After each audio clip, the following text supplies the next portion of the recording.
بسم اللہ الرحمن الرحیم۔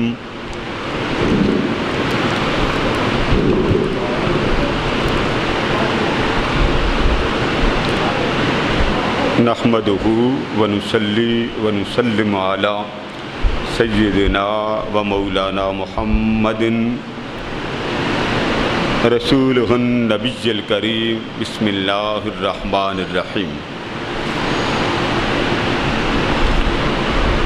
محمد الرسول اللہ والذین معہ اشداء علی الکفار رحماء بینہم، صدق اللہ مولانا العظیم۔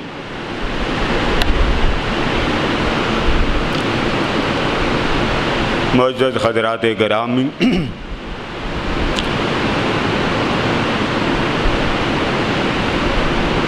اللہ رب العزت کی توفیق سے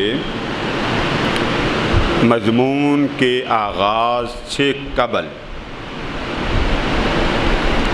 چند ضروری باتیں جن کا ایمان کے لحاظ سے، اعتقاد کے لحاظ سے اور عقیدے کے لحاظ سے جان لینا از حد ضروری ہے، اور اس کے ذریعے ادب مصطفیٰ بھی سمجھ میں آ جائے گا، محبت مصطفیٰ بھی سمجھ آ جائے گی، آل محمد کی بھی سمجھ آ جائے گی، اور حضور علیہ السلام کے خلفائے راشدین کی بھی سمجھ آ جائے گی۔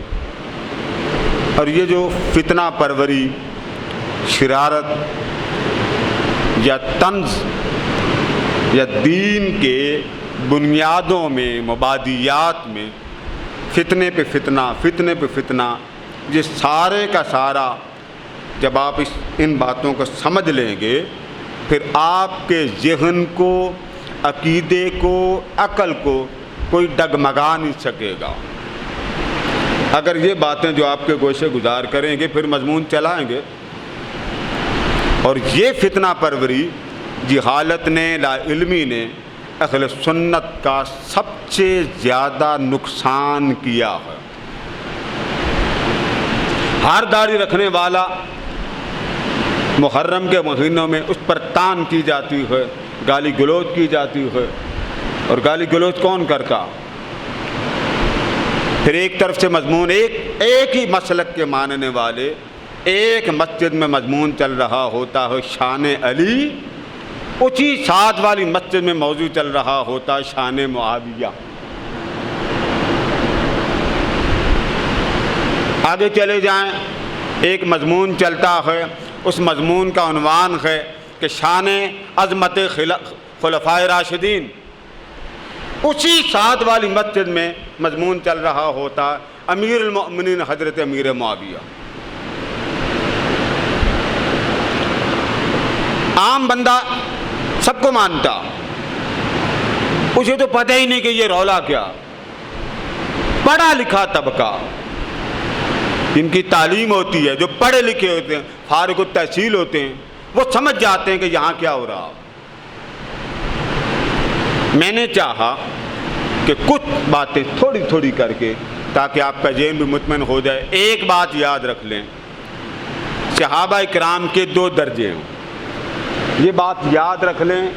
یہی بات تاریخ میں ہے، احادیث میں ہے، اور یہ بات ائمہ نے، محدثین نے، مورخین نے، جنہوں نے جو کچھ لکھا وہ سب کچھ لکھ گئے، قلم خشک ہو گئے، کتابیں چھپ گئیں۔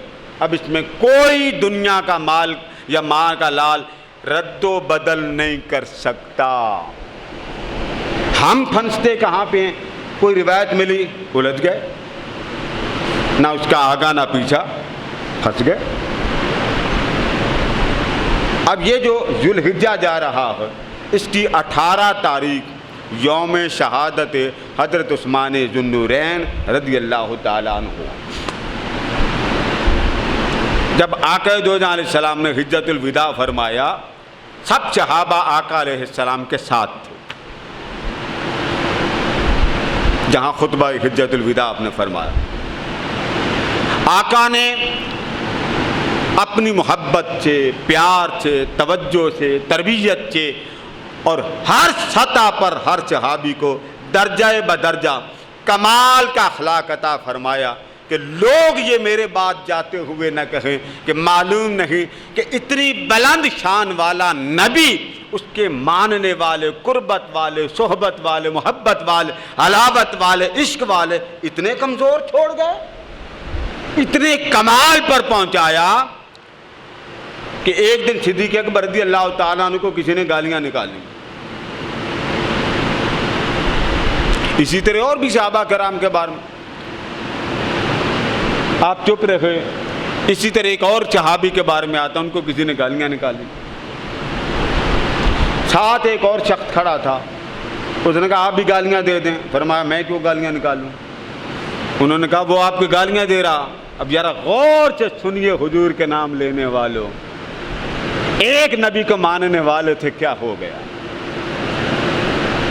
بنیاد میں اختلاف نہیں ہے، چاروں ائمہ ایک ہیں، اہل تشیع بھی ایک تھے. آپ ادھر چلے جائیں نا عرب علاقوں میں، وہاں یہ رولہ ہی نہیں. وہ جب نام لیں گے وہ نام لیں گے سیدنا ابو بکر صدیق، سیدنا عمر فاروق، سیدنا عثمان ذوالنورین، وہ نام لیتے ہیں، ادب سے نام لیتے ہیں.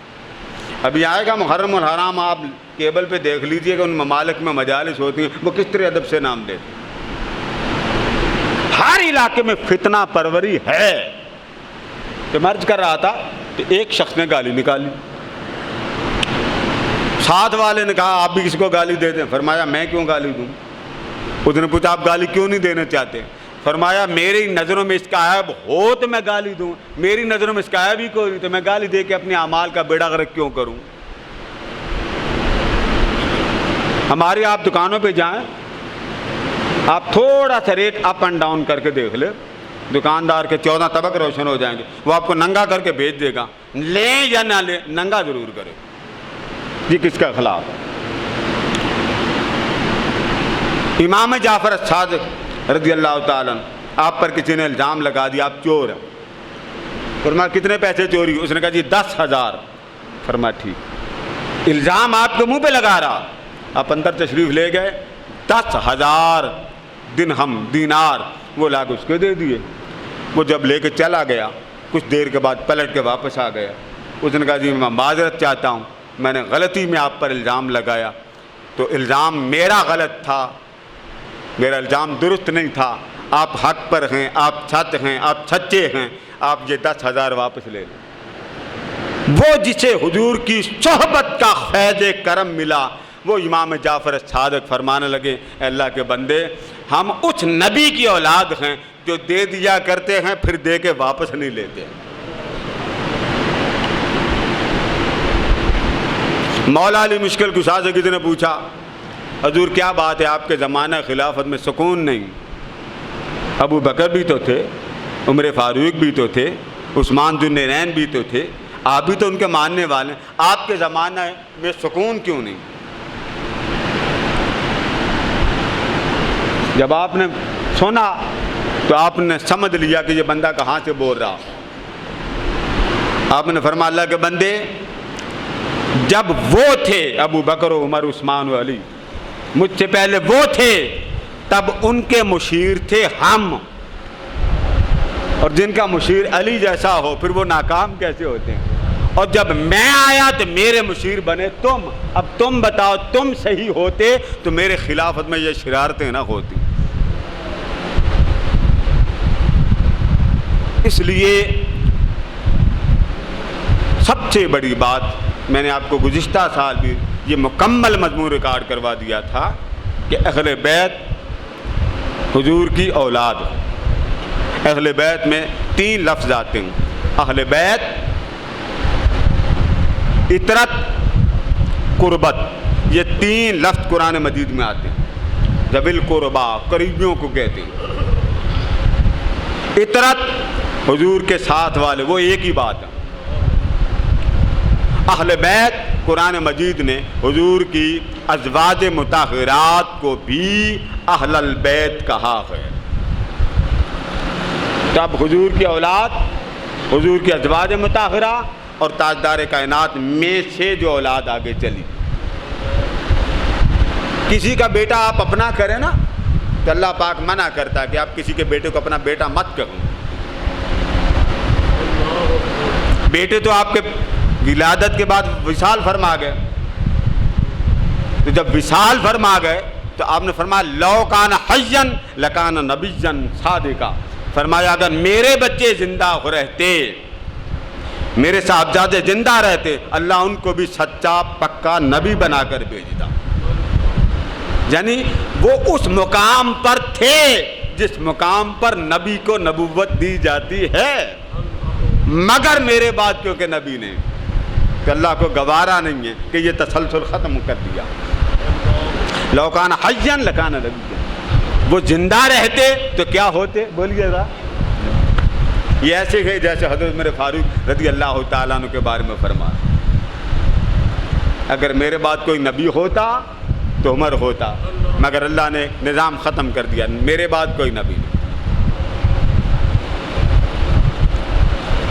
تو قرآن مجید نے اس تصور کو واضح کر دیا کہ حضور کے قربت والے محمد الرسول اللہ والذین معہ اشداء علی الکفار، فرما لوگو مجھ سے پوچھے میرے محمد کے دیوانے کیسے۔ صحابہ کے دو طبقے ہیں، یہ یاد رکھیں۔ ایک طبقہ وہ جو فتح مکہ سے پہلے کلمہ پڑھا، فتح مکہ سے پہلے، ان کی فضیلت سب سے زیادہ، سمجھ رہے ہیں نا بات؟ جو فتح مکہ سے پہلے کلمہ پڑھا، مسلمان ہوئے، آقا کی صحبت میں رہے، آقا کی قربت میں رہے، آقا کی نظروں میں رہے، آقا کی تربیت میں رہے، ان کا مقام سب سے بلند ہے، عظیم ہے، سر بلند ہے۔ کچھ مسلمان ہوئے فتح مکہ والے دن، ان کو طلقاء کہتے، ان کا مقام وہ نہیں۔ صحابی دونوں ہیں، یہ بات غور سے سن لیں، بولیے صحابی دونوں ہیں، کیونکہ جس نے حضور کا ایمان کی حالت میں دیکھ لیا وہ صحابی ہو گیا، درجہ وہ حضور نے ایسا دیا۔ اور قرآن نے بھی اولین و آخرین کا لفظ بولا، نفس میں جیسے نفس نبوت میں سب نبی برابر، ایسے ہی نفس صحابیت میں سب صحابہ برابر۔ اب ہمارے ہاں غلطی کیا ہوئی؟ خلفائے راشدین کا معاملہ تھا، ان کی لڑائی ہوئی، حضرت عثمان ذو النورین تک یہ معاملہ آرام سے چلتا آیا، بس حضرت عثمان ذو النورین پر سب سے زیادہ الزامات لگے، اور بدبختی کی انتہا یہ کہ اب حضرت عثمان ذو النورین کو 3 خلفاء کے ساتھ گالیاں بھی دی جاتی، برا بھلا بھی کہا جاتا، بد اعتمادی بھی ہوتی ہے۔ ان کی عظمت کو، جس عظمت کو حضور نے عظیم بنایا، اسے کم سے کم درجے پر بیان کیا جاتا ہے۔ آج میرا دل یہ تھا کہ کیونکہ 18 ذوالحجہ آپ کا یوم شہادت ہے، تو حضور کی زبان سے سنتے ہیں کہ حضور کا عثمان غنی کیسا تھا۔ حضور کی زبان سے سنتے ہیں کہ حضور کا عثمان غنی جس پر نبی اعتماد کرے۔ بعض وہ ہیں جنہوں نے پیدا ہوئے، حضور کا چہرہ دیکھا، کلمہ پڑھا، وہ تو بچپن میں مسلمان ہوئے۔ بعض وہ تھے جو جوان ہوئے، شادیاں ہوئیں، بچے ہوئے، اور جب بچے ہوئے تو حضور کے ساتھ ملنا جلنا تھا۔ صدیق اکبر رضی اللہ تعالیٰ عنہ نے ابھی کلمہ نہیں پڑھا تھا، ایک ملک میں گئے، ملک شام میں، آپ کے خواب آیا۔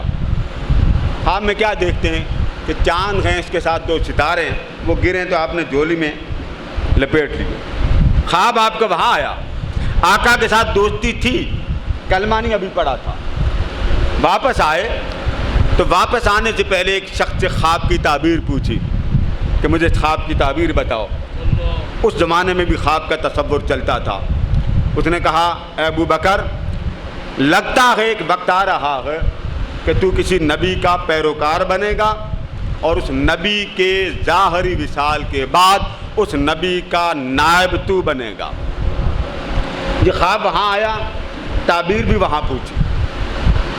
جب مکہ تشریف لائے تو آقا دو جہاں سے جا کر پوچھا آقا آپ اپنے نبی ہونے کی دلیل ہی دے دیں۔ جب آقا نے فرمانا دیکھا نا کہ ابو بکر مجھ سے دلیل مانگ رہا، دوستی تھی، تعلق تھا، آنا جانا تھا، اعتماد تھا، تو میرے آقا نے فرمایا ابو بکر تمہیں وہ دلیل کافی نہیں ہے، کہ ملک شام میں تجھے جو خواب آیا ہے کہ تو میرے بعد میرا خلیفہ بنے گا، اس پر اعتماد نہیں ہے؟ تب یہ کلمہ پڑھ کر مسلمان ہوئے۔ اب مسلمان ہو گئے، حضور کے بن گئے۔ اب ہمارا شک کرنا ہمارا ایمان متزلزل کرتا ہے۔ یہ بات میں کہوں گا، معذرت کا ساتھ کہوں گا، عظمت میں صحابہ کرام میں آ جاتا ہے، فرق آ جاتا، مگر اس سے آپ کے ایمان کو کچھ نہیں ہوتا۔ صحابہ کرام میں بعض صحابہ حضرت مولا علی کو سب سے زیادہ مقدم سمجھتے تھے بس، لیکن یہ نہیں ہے معاذ اللہ ان کی نماز الگ ہو گئی، ان کے روزے نہیں، تو کہتے حضور نے ان کو فضیلت دی بس۔ جب علی کی بات کرتے کہ حضور نے فضیلت دی تو حجت، بنیاد، مرکز حضور کی ذات ہے، پھر کسی کو نہیں دیکھا جائے گا۔ آقا نے اگر علی کو علی بنایا ہے تو یہ مقام میرے مصطفیٰ نے عطا کیا۔ ابو بکر کو صدیق بنایا ہے، یہ مقام بھی میرے مصطفیٰ نے عطا کیا۔ اور بعض صحابہ جن کی اکثریت ہے ان کا خیال فضیلت میں، یہ بات ذہن میں رکھنے، یہ کوئی ایمان کا باب نہیں ہے۔ اگر کوئی علی کو فضیلت مانتا ٹھیک ہے، سبحان اللہ، کافر نہیں ہوتا۔ اعلیٰ حضرت سے بھی یہ پوچھا گیا تھا کہ جی میں کوئی ایسا شخص تفضیلی کے پیچھے نماز بندہ نہیں ملتا، اہل سنت نہیں ملتا، ایک شخص ہے جو مولا علی کو فضیلت دیتا۔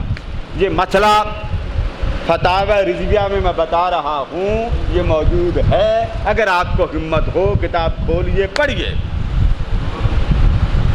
آپ سے پوچھا گیا ایک شخص مولا علی کو فضیلت دیتا تو کیا اس کے پیچھے نماز پڑھ لے؟ فرمایا پڑھ لے، اس کی ہو جائے گی، اسے اس بکھیڑے میں پڑھنے کی ضرورت نہیں، کیونکہ وہ بھی علی کو مانتا ہے، یہ بھی علی کو مانتا ہے۔ گناہ نہیں، ہم لوگوں نے گناہ بنا دیا، دو نام بنا دیے، فضیلت والے اور ناسبیت والے۔ ایک عالم دین تھے، میری ان سے گفتگو ہوئی، کسی کو برا نہیں کہنا چاہیے، اختلاف اپنی جگہ رکھیں، رائے کسی کا مطالعہ۔ میں نے کہا حضرت ایک مسئلہ ہے، میرے ساتھ دو حضرات علماء بھی تھے، میں نے کہا ایک بات تو بتاؤں، سب سے پہلے جنت میں کون جائے گا؟ ایسے ہی میں نے بات کی، میں نے کہا چلیں ویلے بیٹھے ہیں تو بات چھیڑ دیتے ہیں۔ اب چار ان کی بات تھی، ان کا مطالعہ، کہتے تھے سب سے پہلے پوری کائنات میں ابو بکر جائیں گے۔ میں نے کہا کوئی شک نہیں، روایت موجود ہے۔ میں نے کہا مجھے ایک الجھن کا جواب دیں۔ آقا جو جہاں سے مولا علی نے پوچھا، آقا آپ بتائیں سب سے پہلے جنت میں کون جائے گا؟ یہ روایت امام حنبل نے بیان کی جو میں سنا رہا ہوں۔ تو وہ ترتیب نہ دے سکے، لفظ آتا ہے من امتی کا۔ پوچھنے والوں نے پوچھا آقا آپ کے غلاموں میں، دیوانوں میں، عاشقوں میں سب سے پہلے جنت میں کون جائے گا؟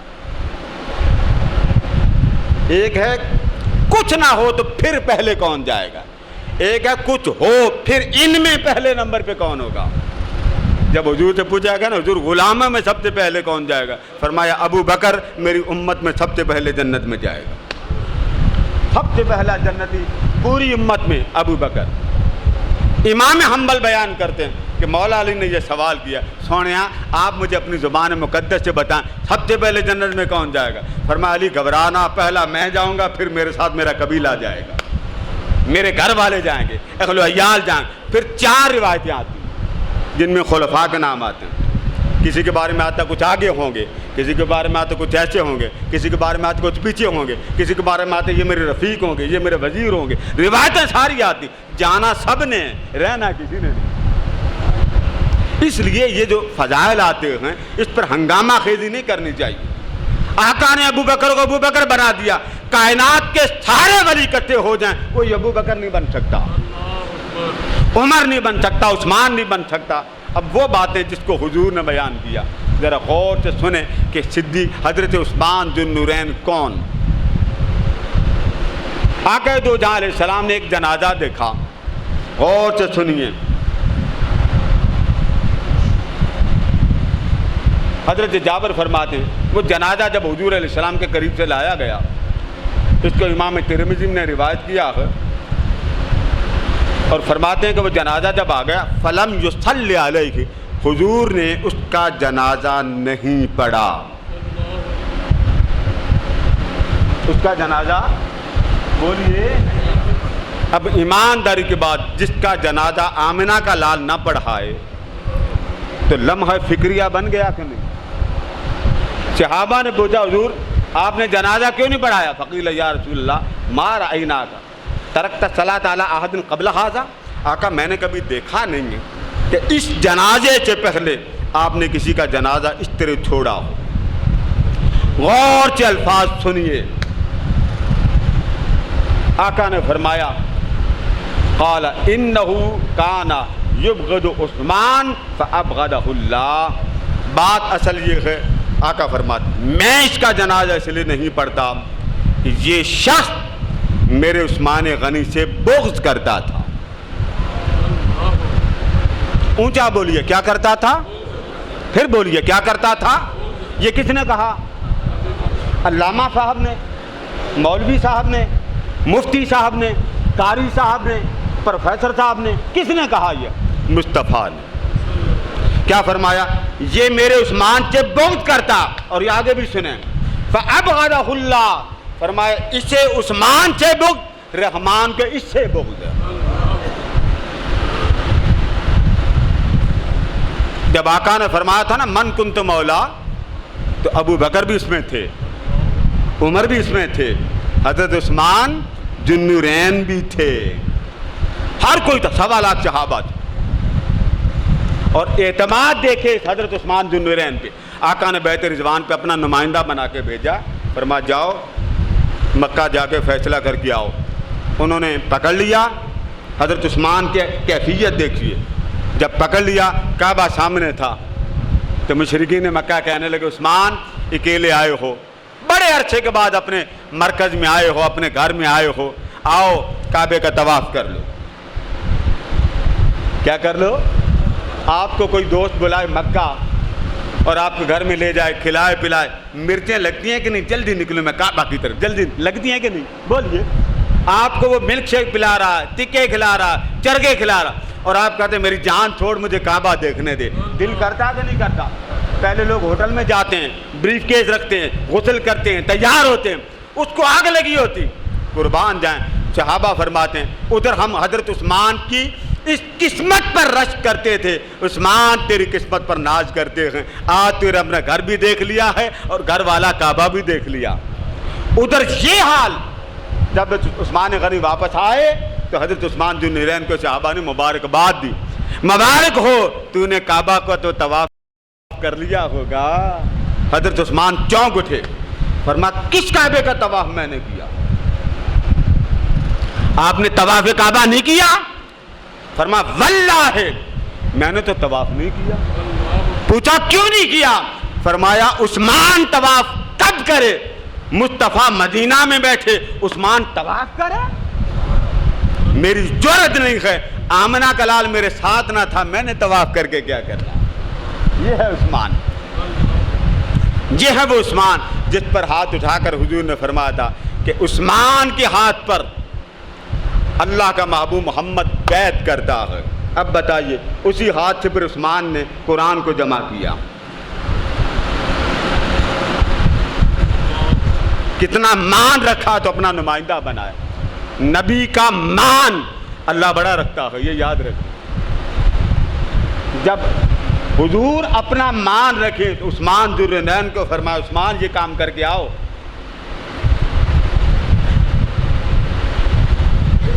ایک روایت میں آتا ہے آقا دو جہاں علیہ السلام بیٹھے تو آپ نے فرمایا عائشہ میرے ایک فلاں صحابی کو بلا کے لاؤ، میرے ساتھی. عرض کرتے حضور ابو بکر کو. فرمایا نہیں اس کو بلا کے لاؤ. پھر عرض کیا حضور اپنے چچا کے بیٹے علی کو. فرمایا نہیں فلاں کو بلا کے لاؤ. حضور کس کو بلا کے لاؤ؟ فرمایا عثمان کو بلا کے لاؤ. میں نے حضرت عثمان ذوالنورین کو بلایا تو حضور یاد کر رہے ہیں، جائیے بات سنیں. فرمایا عثمان میرے قریب آ جاؤ.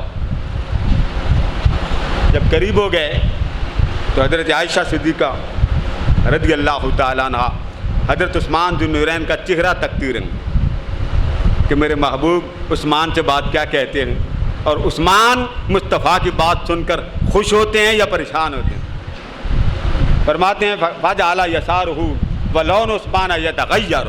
فرماتی ہیں کہ جب حضور اکرم صلی اللہ علیہ وسلم حضرت عثمان ذو النورین کے کان میں گفتگو فرما رہے تھے تو میں چہرہ تک رہی تھی، عثمان غنی کا چہرہ رنگ بدل رہا تھا،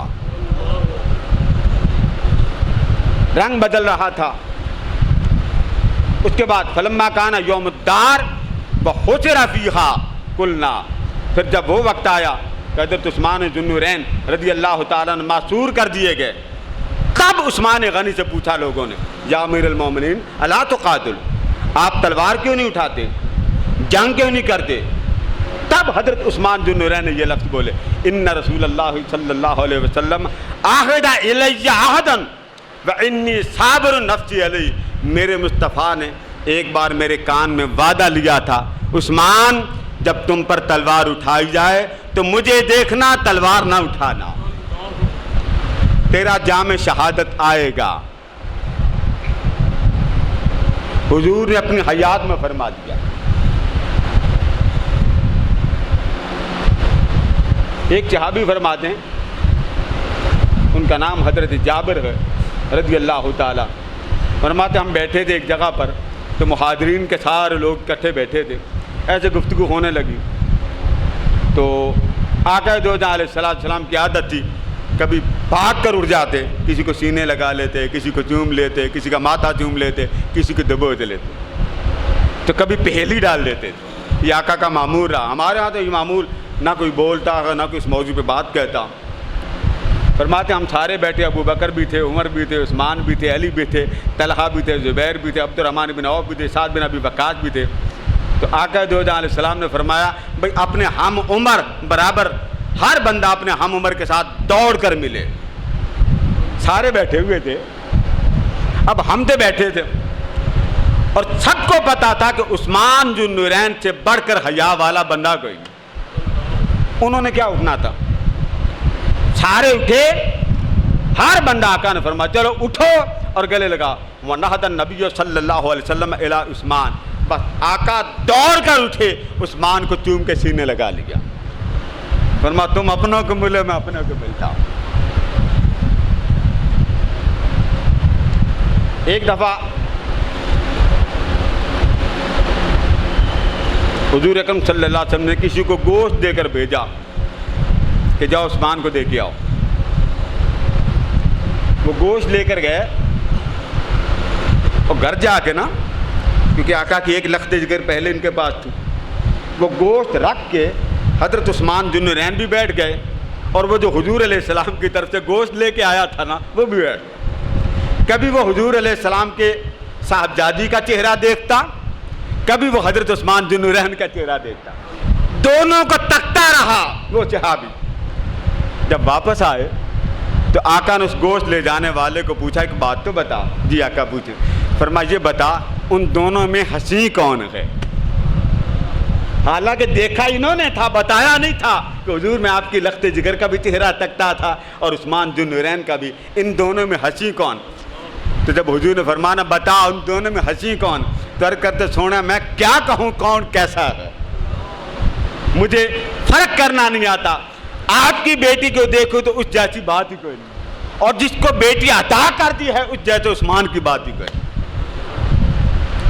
اسی لیے حضور اکرم صلی اللہ علیہ وسلم نے عثمان کے حیا پر جہاں تک فرما دیا کہ یہ وہ عثمان ہے، یہ وہ عثمان ہے کہ جنت میں میرا ساتھی ہوگا، رب کسی کا حیا کرے نہ کرے مگر میرے عثمان کا حیا بڑا کرتا۔ تو جس کا رب حیا کرے اس کا امتی حیا نہ کرے، جس پر حضور اعتماد کرے اس پر امتی اعتماد نہ کرے، جس کا حضور مان رکھیں۔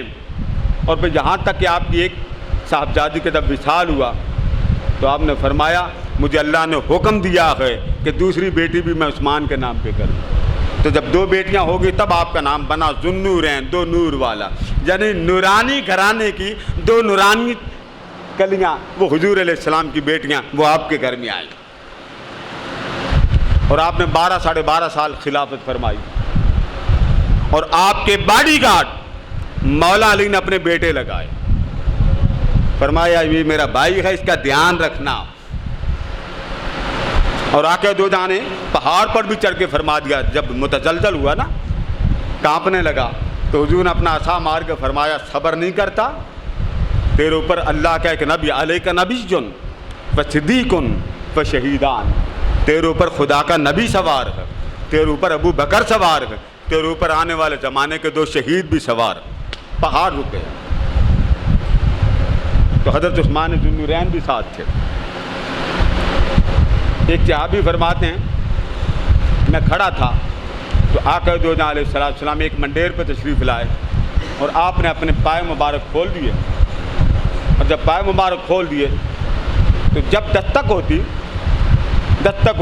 تو مجھے بھیجا جاتا، جاؤ دروازے پہ جاؤ اور کھڑے رہنا، جو آئے کہنا تو جنتی، جو آئے کہنا تو جنتی۔ فرماتے ہیں اس وقت سب سے پہلے ابو بکر آئے، پھر عمر آئے، پھر عثمان آئے، تو یہ چاروں کو حضور اکرم صلی اللہ علیہ وسلم نے اس مقام پر بیٹھ کر فرمایا ان سب سے کہہ دو تم سب جنتی ہو۔ اور جب حسن و حسین کی باری آئی تو کیا فرمایا؟ باقی سارے جنتی مگر حسن و حسین جنتیوں کے، اونچا بول گئے، جنتیوں کے سردار۔ پھر سرداری بھی اپنے گھر میں، اور کل کائنات کا سردار آمنہ کا لال، اور کل عورتوں کا سردار حضرت سیدہ کائنات۔ تو گھرانہ کیسا ہے؟